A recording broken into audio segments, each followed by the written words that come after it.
Hey guys, so I thought we'd go through a little bit of the construction, verbally, the construction of this buukwa from this. So the neat thing, this has kind of always been the idea with hot metal knives, is you find scrap high quality steel and you turn it into production based knives that are like artisan made, right? So it's a combination of artisan skills and manufacturing.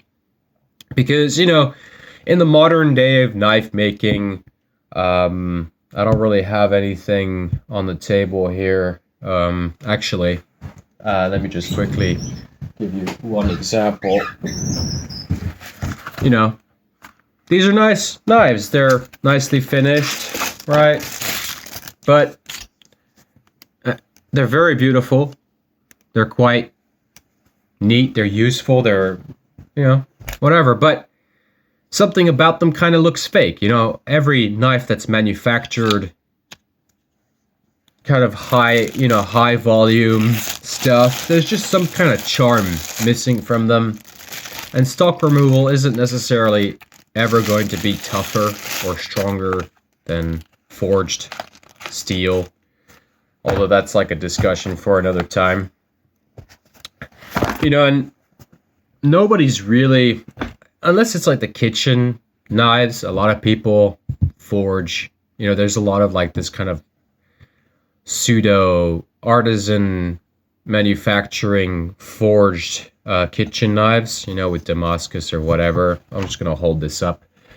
But even those, especially in the West, they're not all that great. And at the end of the day, manufacturers in the West that do like stock removal, high-end chef's knives tend to look nicer or better. But anyway, so I figured, why not do the same but with forged stuff? Like this looks handmade. It's got character. This looks like it's nice to use, and it's unique in the sense that it's actually forged by hand. And it's a lot of work to go from here to here. You know what I mean? And along the way, we learn a lot of traditional methods that have sort of been forgotten. And it's a way of sort of hanging on to very important skills from the past, and machines and tools and techniques and stuff like that. So, as society is moving kind of further and further away from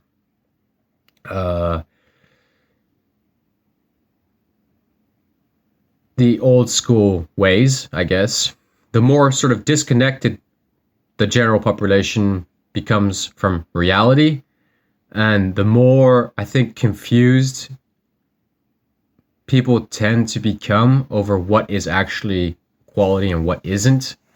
It's very easy because, especially in Europe, for example, a lot of the stuff that people buy, it's on markup. You have a huge number of companies in Europe. They just order everything off AliExpress for $1 in bulk. It gets shipped to their shop in their store, and they sell it for $10, $15, $20, and then you're still paying VAT.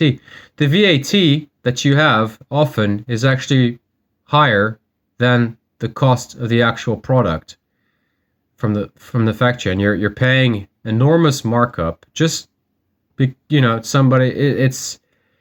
not really good for the system, I don't think. And I think what's missing, and it's coming back to life, we've been seeing this for the last 5 or so years, almost 10 years, this massive resurgence of artisan methods in Europe, and people sort of relearning everything that's been forgotten over the last generation or so. It's a shame. And, World War I, World War II didn't help us in retaining a lot of this important knowledge and information from our past.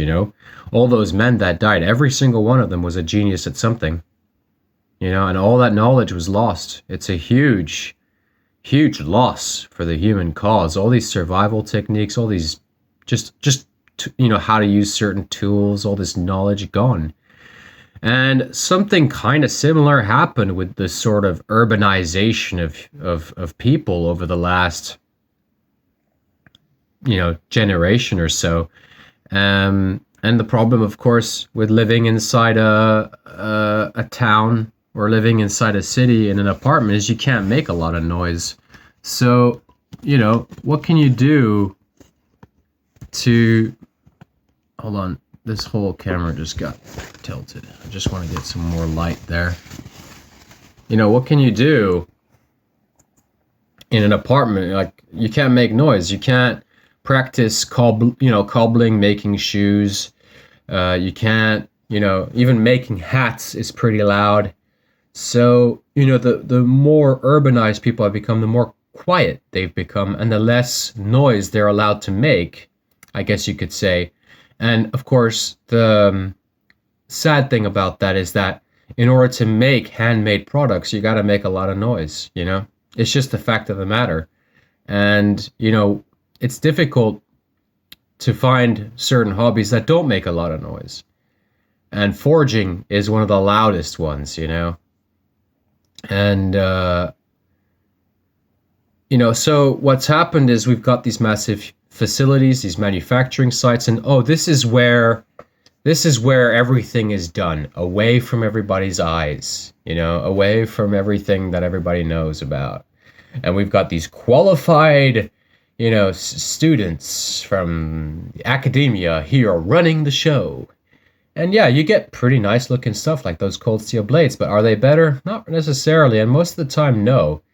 But also, the same can't be said for modern artisan products, because actually a huge portion of them are complete shit and significantly worse than the manufactured stuff that you can, most handmade kitchen knives by artisans are lower quality than an IKEA stainless steel kitchen knife for, $3 or $4. Like, that's the fact of the matter. There's nothing you can do about that. They use water-cooled surface grinders. They got modern stainless steels, and they got, these plastic modern handles, and that's it. You can washing machine it. It's got probably higher edge retention than a lot of stuff that artisans make. You're going to be paying $300 or $400 or $500 or $600 for this, actually pretty shit Damascus kitchen knife that even an IKEA kitchen knife is far superior to. It's just the fact of the matter is the people who picked up knife making, they're not people who studied engineering most of the time. There's a lot of things that people in knife making don't understand or don't know, are completely oblivious to, which is standard practice in the manufacturing world, and engineers, they're kind of like, So, that's where I wanted to go with all this, a combination of it's basically old school knife making with modern designs, using modern machines. But I think the forging was really what's important. And in this particular case, it's not just traditional forging, it's also the Japanese style cold forging, which is not possible on most steels. It's possible with the spring steel, but it gives you very, very, very high-end final products. Here, I'm going to show you mine. I actually tried to fix a little bit of it yesterday. See, it's been used a little bit. So, where did this series come from? Where did this start from? This started from, one of these. This is serial 31 of like the original 100, almost 200 rivet lock bulkas. And you can see why it's called rivet lock bulka. It's got a Scandi grind. It's got that early, this is made of rebar. It's got a leather, it's quite a thick handle, quite a heavy overall knife. A lot of people still use these. But you can see it's not as refined as something like this. This is significantly more knifey, and it took a long time to develop this design. This is like one of the first true medium-sized rivet lock bulkas. Well, not this particular one, but this design. And it's come quite a long way. And you can see that the handle length, including this, it hasn't changed much in certain regards, but this is significantly more refined and higher quality. So this is the base construction of the knife. So what we're doing is we're forging this into a rough knife shape. Then we're cold forging it, getting that whole surface nice and clean. Then after that cold forge, we have a blank where we drill all these holes. We cut everything up like this, right? Into this. And this is your stock. Well, this has been heat treated. This is hardened. I like to keep the quenchant. I like to keep it black like this because for me, right, this shows to you that this whole thing has been heat treated. The whole thing has been quenched. It wasn't just a heat on, it wasn't just the edge heated up and thrown into the quenching tank. The whole thing was austenized. The whole thing was quenched. The whole thing was tempered. And, that's the proof of that is this entire blackening, the blackening of this entire surface, right? So that's why I like to leave them black like this. And of course, now I've been working to find ways of making the sheets to prevent, the surfaces from being scratched. But this is it. This is fully heat treated, the whole damn blade, and that gives you the maximum strength. And of course, being spring steel, this is very, very, very tough steel. So you can see roughly. And all this is carved by hand. All the holes are drilled. All the grinding is done by hand. Every single thing here is all done by hand. There's some file work. This ledge, I mean, this is just a blank after it's forged. So you can see this is our spine. And then we got our belly. And of course, here, this is after applying all the components, right? This one has a taller spine. I like this type of spine. I think I'll do that more often. But, and then we get to this, right? And from here, we can see that ridge there. We got the hole. This hole was a little high up, but whatever. And then, of course, we do the sheath. So one of the nice things you see about this system is that the sheath protects your hand when you're wrapping the handle. So if you want to change the handle, you want to practice doing the handle yourself or whatever, it's actually very safe to do that because you don't have the blade exposed to get either to damage you or to damage the edge. So it's very easy to maintain the handle and it's very safe. And it's also easy for me. I can finish all this up in the garage and then I can come back in here, sit in front of the window and wrap the handle and do a good job. And then from here, of course, to this. So very, very, very nice. And you see we're going up in serial numbers. Now this 31 is not the same 31 from these, okay? This is the 31 from the 180 original rivet lock bullclaws that were like small, I mean all sized, okay? So this is like 2 years ago or something. This is very, very old compared to these. There's been maybe 500 or 600 or 700 knives between this one and this one. Like kitchen knives, paring knives, all sorts of knives. So that's, these are basically your stages of production right here. And we can even do this.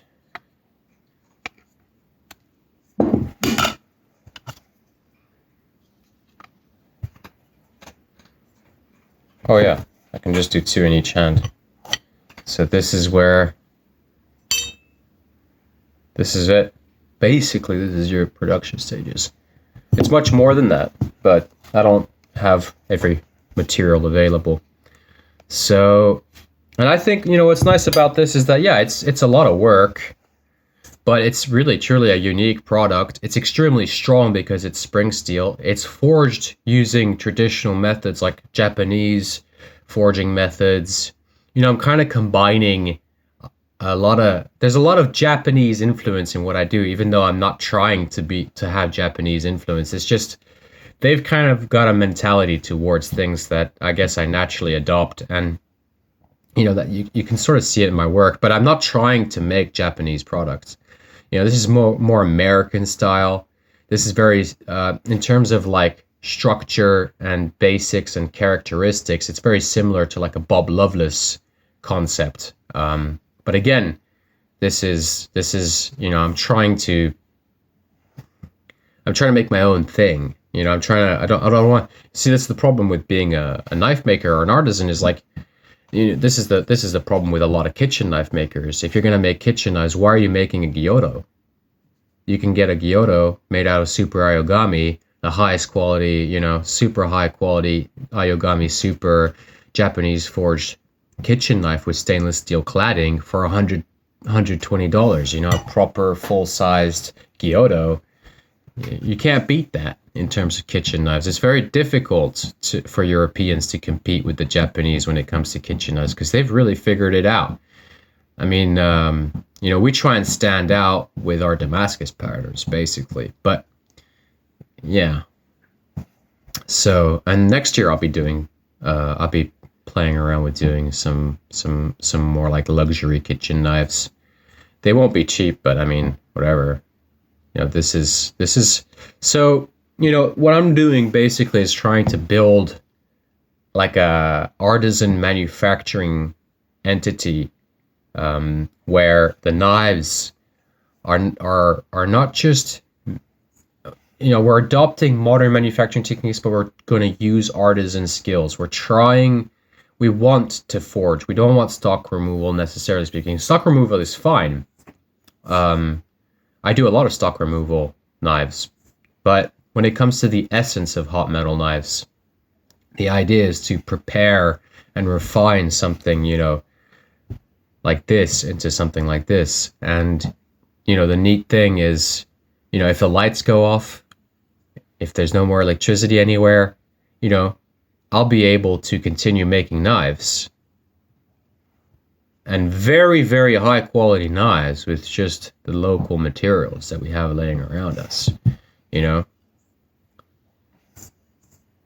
So that's, part of the idea here is to learn how to do things so that, in case the lights turn off, there's, somebody around who can continue doing, who has the knowledge to produce very, very high quality blades from local materials. And, I can get, it's like 100 kilos of spring steel, 150 kilos of spring steel, I can charge 10, 15, 20 euros for at the scrapyard. So, that's, a bar of some kitchen knife steel that's this long will cost you $20, $30. There's no point in it's not worth it. This is much stronger. It won't shatter on you. It won't chip. There's a video on my YouTube channel where I'm doing a 90-degree bend test on one of the rivet lock Pulko longs, right? This one, where I'm bending it 90 degrees, like, I don't know, 6, 7, 8 times. And in one time, I bend it all the way down here, over 90 degrees. It doesn't snap. And you know what? I bent it back up. I hammered it straight, and I gave it to a friend. It's perfectly straight, the blade, and he's been using it every day for several months in his garden, cutting branches, and he hasn't had to sharpen it yet. So, in terms of that test with that rivet lock Pulko long, I mean, you can't beat that. You could basically tie a knot with this blade before it snaps on you, so they're not going to shatter. And so, and after all this kind of stuff, now we're going to lead over to the rivet lock Pulko long. This is a much later iteration too. This one is particular is number 15. I took this series slowly. I didn't want to do too many in one go. So this one is a full length. It's a full circle of that spring. Right, so there's 3 sizes. I haven't done the small ones for a really long time. We got third size, we got half size, and then we got full circle. So full circle, half circle, and third circle, 1/3 circle. And that's the 3 different sized rivet lock Pulkos. And of course, there's also rivet lock like Pikal. So this is where they're going right now. And this was a custom order. Kind of neat. So RLP, rivet lock puukko, rivet lock pikal, it kind of all goes into one.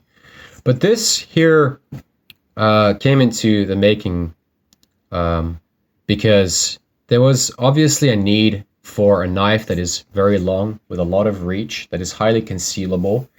And I realized like all I have to do is just extend the blade. I don't want it to do everything exactly the same, but I'll just make the blade as long as my forge can allow.